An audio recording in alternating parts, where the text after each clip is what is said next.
Welcome to the Slop Temple. We pray this video helps. You'll first confirm prerequisites: Wi-Fi and Bluetooth on, devices unlocked, and quick share enabled.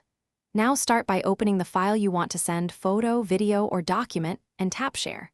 From the sharing sheet, choose Quick Share. Your phone scans nearby devices automatically.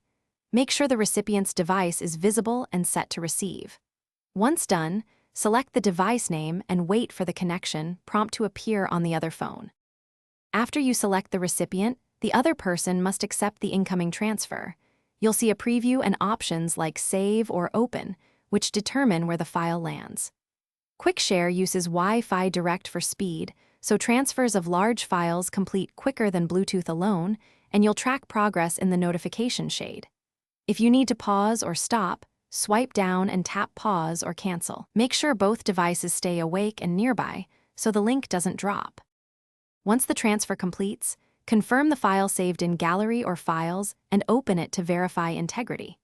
If the transfer fails or stalls, first toggle Wi-Fi and Bluetooth, then reopen Quick Share and retry. Restarting either device often clears handshake problems. If issues persist, switch to the compatibility or nearby share mode in Quick Share settings or generate a share link as a fallback. One quick troubleshooting tip: ensure both.